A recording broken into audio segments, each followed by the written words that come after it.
Bom, pessoal, tô gravando esse vídeo aqui, acabei de chegar do cinema.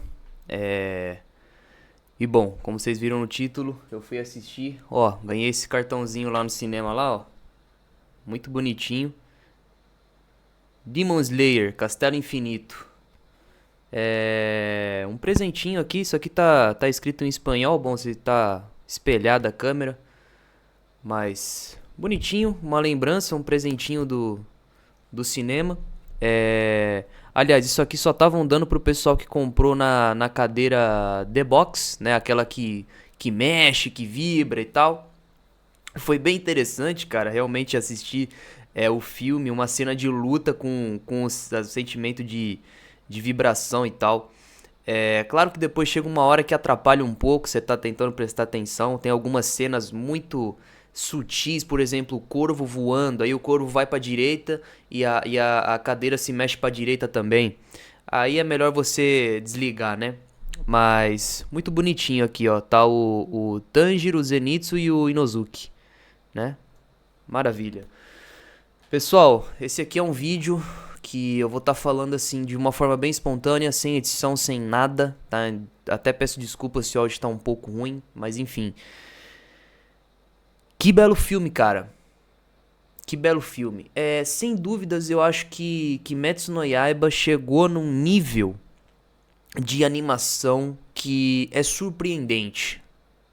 Simplesmente surpreendente. Cada cena que tem, você percebe que é um trabalho diferenciado, que eu nunca tinha visto antes uma coisa nesse nível, cara. Sinceramente. Então, em termos de animação, é sem dúvidas o anime mais bonito que eu já vi. Melhor trabalhado, com maior quantidade de detalhes. Mas enfim, quando eu comecei a assistir Kimetsu no Yaiba, eu não estava encontrando uma motivação para continuar assistindo. A história me parecia extremamente fraca, muito fraca. Os personagens eu não conseguia empatizar, não conseguia conectar com os personagens. Me custou bastante. Depois que eu assisti o primeiro filme, Mugen Train, eu vi que talvez o pessoal do Kimetsu no Yaiba, os roteiristas, foram encontrando pequenas coisas pra tentar deixar ou tampar esse vazio, que eu sei que eu não sou o único que senti isso, né?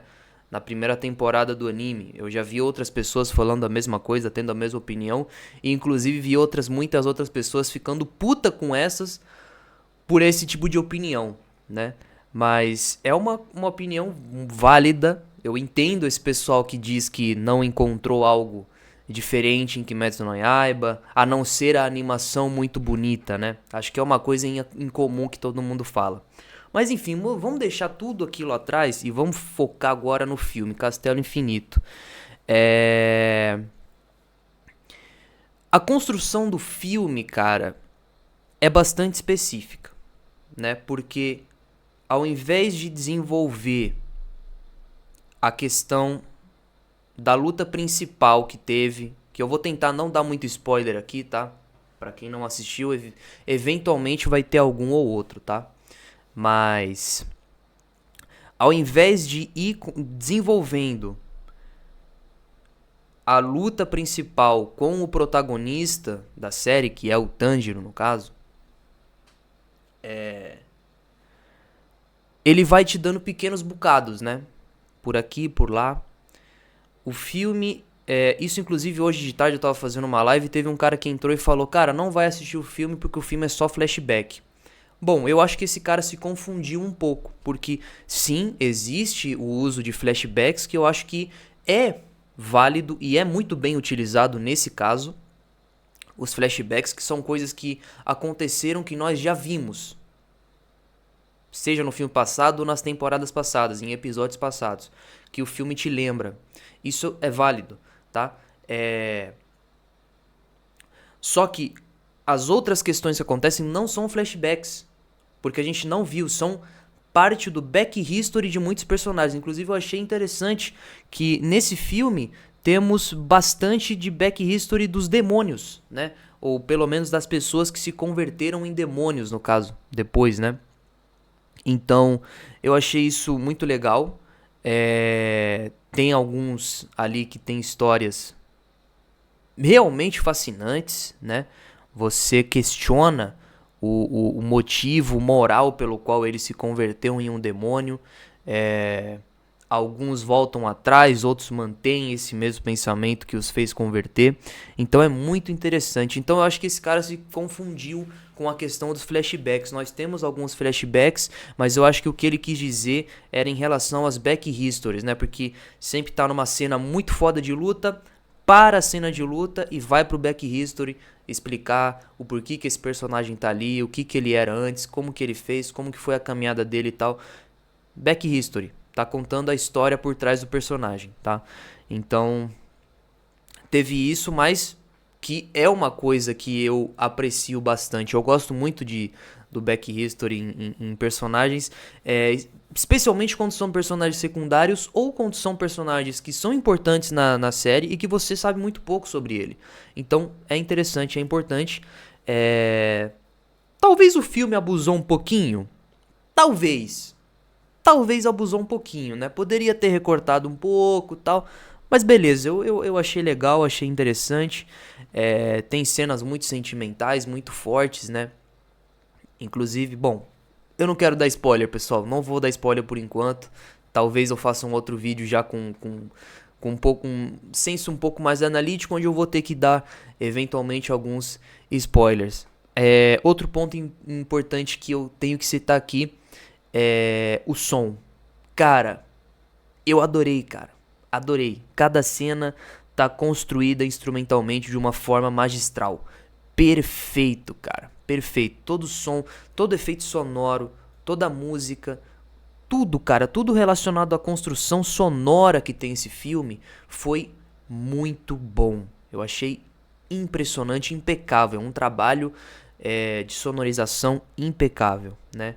Que faz, inclusive, a animação se tornar muito melhor do que já é, inclusive, né? Com o som das espadas, os efeitos sonoros, até o mesmo, cara, o som do vento parece que é diferente, cara. É uma situação assim, eu achei muito bom. Evidentemente, no final você fica, né, com aquela intriga, você fica com aquele sentimento de que, porra, deu tudo certo, mas e aí, velho? E outra coisa que eu não posso deixar de mencionar, cadê o Inozuki nessa porra, cara? Como que você vai deixar de fora meu javali, velho? O meu javali preferido, velho, o filho do blusão. Como que vocês vão deixar de fora esse cara, mano? Porra, velho, quando ele apareceu ali quebrando tudo no teto, sacando as espadas, pá, eu falei, puta, é agora, mano. Ele não apareceu mais, ele foi aparecer numa lembrança do Tanjiro e foi aparecer no finalzinho ali perseguindo o corvo. Bom, dei alguns spoilers, mas foda-se. A questão é essa, pessoal. Você que é fã do Inozuki, assim como eu, que eu acho ele um dos melhores personagens que tem, um dos personagens que me fez conectar um pouco mais com a série foi esse cara, foi esse javali do caralho aí. E não tivemos ele, cara, na luta, naquela loucura dele, não teve. Faltou isso pra mim. Precisava deixar isso aqui registrado porque me deixou um sentimento de impotência, cara, e de que faltou o javali. Faltou o javali. É isso, acho que a única crítica que eu tenho por enquanto, tá? Até eu não estar muito claro da cabeça ainda, porque eu acabei de sair, cheguei agora em casa. Então tem muita coisa que tá na minha cabeça ainda. Tem algumas anotações que eu fiz, mas isso aí eu vou deixar pra dar uma estudadinha depois. Inclusive, talvez eu vou ter que rever várias cenas, né, com mais detalhes. Mas, por enquanto, a única crítica que eu tenho é esse. Cadê o Inozuki? Não sei. Deixaram ele de fora por quê? Será que no segundo filme temos algo preparado pra ele? Tomara, porque senão eu vou mandar esses caras tomar no cu. Entendeu? O javali deve estar no segundo filme e tem que ter muito tempo de tela, cara. Se esse javali não aparecer no segundo filme pra caralho, acabou pra mim, velho. O terceiro eu nem assisto mais. Entendeu? Tudo bem que ainda vai demorar uns 2 anos pra lançar, mas enfim. Pessoal, se você acabou de assistir o filme, assim como eu, Deixe os seus comentários, as suas primeiras impressões, a sua opinião de forma espontânea, né? Bem após de ver o filme, isso é muito legal. Deixem aí nos comentários e vamos trocar uma ideia, beleza? Achei o filme muito bom, assista. Não é uma decepção, como eu vi algumas pessoas falando, principalmente um argentino. Bom, vocês não devem consumir esse YouTube, mas eu consumo o YouTube hispano. Teve um argentino que falou que era uma decepção. Eu discordo completamente desse cara, não é pra nada uma decepção. Talvez tenha alguns pontos ou outros que poderiam ter sido diferentes. Obviamente, né? Pra mim, por exemplo, o Inozuki tinha que aparecer. Bom, vou parar de falar isso, mas é verdade. Cara, é um ponto assim que pra mim era importante, mas enfim, não teve. Pessoal, vou ficando por aqui. Depois faremos um vídeo mais específico, mais trabalhadinho, beleza? Deixa o like, se inscreve no canal. Se inscreve no canal de lives também, beleza? Um beijão, falou.